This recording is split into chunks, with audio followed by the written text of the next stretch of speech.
예수님의 사랑으로 성도 여러분을 사랑합니다. 드라마 미스터 션샤인은 구한말 종의 아들이었던 주인공이 주인에 의해 부모가 죽음을 당하고 자신마저 죽일 위기가 닥쳤을 때 선교사의 도움을 받아 미국에 가는 것으로 시작됩니다. 더구나 주인공의 부모가 죽음을 당하는 것은 그들이 잘못을 했기 때문이 아닙니다. 주인공의 엄마는 비록 종이지만 엄연히 남편이 있고 자식도 있는 여인이었습니다. 그런데 엄마의 아름다움에 반한 양반이 범하려고 하자 도망가다가 붙잡혀 죽음을 당한 것이었죠. 거기에 아직 어린 아이까지 죽이려 하다니요. 비록 드라마라고는 하지만 불과 110년 전에 이 땅에서 일어날 법한 사건이었습니다. 아니, 지난 역사에서 이런 일은 비일비재했습니다. 인류가 시작된 이래 힘이 있는 세력이 신분제를 고수했습니다. 힘의 중심에 왕이 있었고 왕을 따르면서 백성들을 다스리는 귀족 양반이 있었습니다. 그리고 일반 백성이 있었고 가장 낮은 계급으로 인간이지만 인간의 대접을 못 받는 종, 노예가 있었습니다. 시대에 따라 그 모양은 조금씩 달라지지만 오랜 역사 속에서 이런 신분제가 유지되었던 거죠. 이스라엘에도 이런 신분이 있었습니다. 먼저는 타국인 노예가 있었습니다. 주로 전쟁에 스쳐서 끌려온 포로들로서 그들은 자신들의 자유를 빼앗긴 채 비참하게 종의 삶을 살아야 했죠. 하지만 하나님께서는 그런 노예들조차도 안식일에는 쉬게 할 것을 명령하셨고 긍휼히 여기는 마음으로 대하라고 하셨습니다. 문제는 같은 민족이지만 이런저런 사정 때문에 종이 된 사람들이었습니다. 원래 이스라엘 백성들은 하나님 앞에서 평등했습니다. 하나님께서는 가나안을 얻은 후 땅을 모든 백성에게 나누어 주셨죠.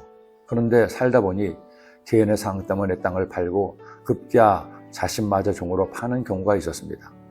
그때 그를 종으로 여겨서 함부로 대하지 말고 그저 품꾼이나 동거인같이 대하고 그것도 7년째가 되거나 신년이 되면 놓아주라고 하셨습니다.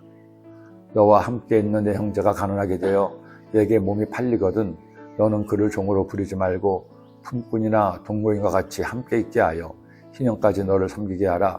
그때는 그와 그의 자녀가 함께 내게서 떠나 그의 가족과 그의 조상의 기업으로 돌아가게 하라. 그들은 내가 애굽 땅에서 인도해낸 내 종들이니 종으로 팔지 말라. 너는 그를 엄하게 부리지 말고 하나님을 경외하라. 그런데 시드기야와 고관 백성들이 하나님과 약속을 어겼습니다. 시드기야 왕 당시 같은 동족의 노비를 자유롭게 하기로 하나님과 약속을 했습니다. 그래서 그들을 놓아줬는데 다시 또 끌어다가 노예로 삼은 겁니다. 그 계약은 사람마다 각기 히브리 남녀 노비를 놓아 자유롭게 하고 그의 동족 유다인을 종으로 삼지 못하게 한 것이라. 이 계약에 가담한 고관들과 모든 백성이 각기 노비를 자유롭게 하고 다시는 종을 삼지 말람을 듣고 순복하여 놓았더니 후에 그들의 뜻이 변하여 자유를 주었던 노비를 끌어다가 복종하여 다시 노비로 삼았더라.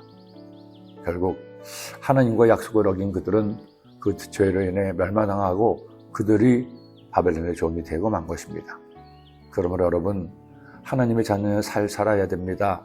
바르게 살아야 됩니다. 착하게 살아야 합니다. 남의 눈에서 피눈물이 나게 해서는 안 됩니다. 다른 사람이 그것도 같은 믿음의 식구 사이에 원한이 있게 해서는 안 됩니다. 긍휼히 여길 사람이 긍휼히 여김을 받고 베푸는 사람이 은혜를 입게 되는 겁니다. 살면서 내가 만나는 사람을 소중하게 대하세요. 함부로 말하거나 막대하지 마세요. 그때 여러분도 귀중히 여김을 받을 것입니다. 기도드립니다. 하나님 아버지, 살아갈 동안에 내가 만나는 모든 사람은 하나님의 소유요 존귀한 하나님의 자녀임을 기억하게 하사 저희들 모두 서로 존중하고 배려하고 품어주는 삶을 살도록 인도하여 주옵소서. 예수님의 이름으로 기도드립니다. 아멘.